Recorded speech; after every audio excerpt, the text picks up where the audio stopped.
교육부는 4월 15일 치러질 총선 때 투표할 수 있는 학생 유권자를 약 14만 명으로 추정했습니다. 일명 정치 19금이 무너진 후 현장에서 기대와 우려가 교차하고 있는데요. 현장의 목소리를 직접 들어봤습니다. 올해 21살이 된 이은선 씨는 고등학교 3학년 때부터 청소년 참정권 운동을 해왔습니다. 학생회 활동을 하다 학생 인권 조례에 관심이 생겼고 정치인들을 찾아갔던 일들이 계기가 됐습니다. 너네는 표가 되지 않는다 이런 이야기도 하기도 했고 시민으로서 내가 존재하지 않는 것 같다라는 생각이 들면서 학생들이 정치에 관심이 없다는 말은 공감하기 어렵습니다. 청소년들은 여러 공간에서 정치적인 발언을 같이 함께 해왔었고 왜 새삼스럽게 지금 선거권 통과되니까 학교가 되게 정치적인 공간이 돼서는 안 되는, 정치가 더러운 것도 아닌데 깨끗한 공간인 것처럼. 이 연대는 앞으로 삶에서 선거권이 무슨 의미인지를 알게 되는 학생들이 많아질 것이라고 전망합니다.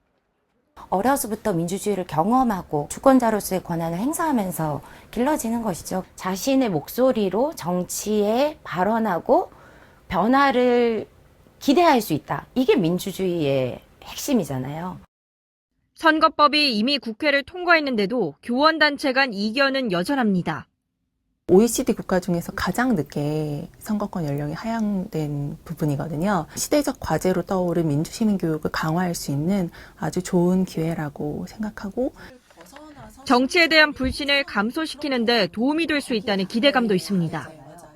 사실 모든 삶이 정치와 분리될 수도 없고 학생들도 배운 지식을 직접 나의 삶과 연결시킬 수 있는 교사들 입장에서도 살아있는 교육, 생생한 교육을 할 수 있다.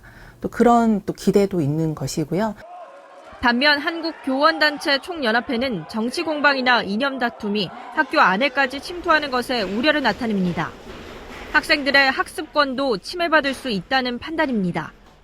그간에도 정치인들이 선거 때만 되면 또는 졸업 시즌만 되면 자기가 상을 주거나 학교에서 또는 축사나 그런 거를 할 수 있는 기회를 달라고 학교 현장에 요구를 하고 또 압력을 행사하는 경우가 왕왕. 또 학생들이 불법 선거운동에 연루돼 조사받거나 처벌될 수도 있다고 걱정했습니다. 지금 교육당국에서는 가이드라인을 마련하겠다고 했는데 상위법에 근거 조항이 없는 가이드라인은 강제성이 없고 실효성이 없다고 봅니다. 기대와 우려가 교차하는 가운데 청소년 선거권이 올바르게 보장될 수 있도록 철저한 준비가 따라야 한다는 지적입니다. 연합뉴스TV 장복혁입니다. 지난 7일 민의를 대표하는 국회를 교복 차림의 학생들이 찾아왔습니다. 네, 정의당 청소년특별위원회 집행위원 권혁진이라고 합니다. 네, 만 18세입니다. 모두 만 18세, 고등학교 3학년 나이입니다. 선거법 개정으로 18살도 투표권을 행사할 수 있게 되자 정의당이 가장 먼저 청소년 입당식을 연 겁니다. 나이가 어리다는 것이 차별의 이유가 될 수 없다는 것을 기성 정치인들에게 가르쳐 줄 것입니다. 건국 이후 우리나라의 선거 연령은 천천히 그러나 지속적으로 낮아졌습니다. 재헌헌법에서 규정한 선거 연령은 만 21세. 이후 1960년 4.19 혁명의 물결이 인 후 민법상 성인이란 규정에 맞춰서 만 20세로 하향 조정됐습니다. 세계화가 대세로 떠오른 2005년, 이번엔 시민사회가 앞장섰습니다. 만 18세가 적정 연령이란 목소리가 컸지만 학부모들의 우려를 고려한 여야는 만 19세로 낮추는 데 최종 합의를 봤습니다. 선거는 민주주의의 기초이자 신뢰의 기초입니다. 정부는 건강한 선거 문화의 정착을 위해서 각별히 그리고 지속적으로 노력해 나갈 것입니다. 그 후로 15년 만인 올해 또 한 번 사회가 바뀌었습니다. 다가오는 총선에선 만 18세 청소년들이 투표 용지를 받게 됐습니다. 우리에겐 새로운 도전일 수 있습니다.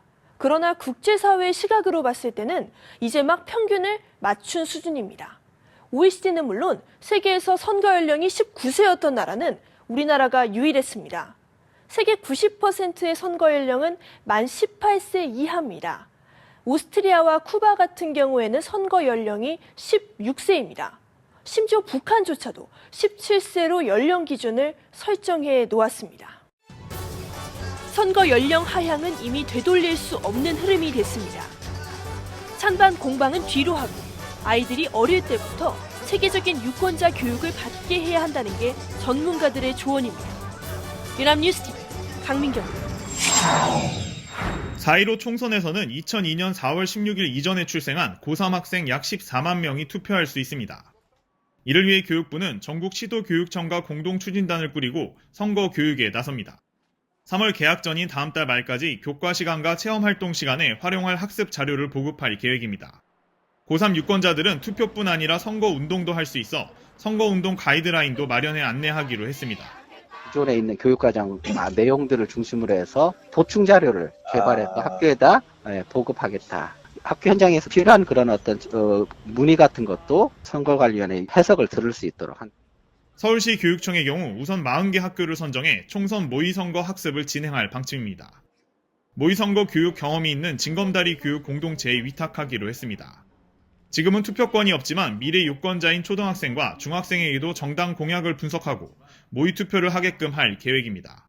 이 후보의 공약은 뭐지? 학교와 수업 안에서 분석하고 그거 가지고 애들이 토론하고 선거 전에 학교의 여건에 맞게 사회교과의 그런 진도도 고려하고 계획서들이 이제 다 교육계획 안에 들어가게 되겠죠. 그러면 이제 선생님들이 진행을 하는 거를 서울시 교육청이 측면 지원하고. 모의선거 교육에는 외부에서 가공하지 않은 선관위나 정당, 선거 캠프의 공식 자료가 활용됩니다. 객관성과 중립성 논란을 피하기 위해서입니다. 해외에선 이미 선거 교육이 우리나라보다 더 폭넓고 활발하게 이루어지고 있습니다. 미국은 학생 학부모 모의선거협회가 전국적으로 모의선거 프로그램을 운영하고 연방정부는 법에 따라 비용을 보조합니다. 캐나다는 시민단체와 선거관리기구가 협력해 선거 기간 전 학생 투표 주간을 운영하고 1999년 청소년 모의선거를 시작한 독일은 2017년 연방선거를 앞두고 3,490개 학교에서 100만 명 가까운 학생이 참여했습니다.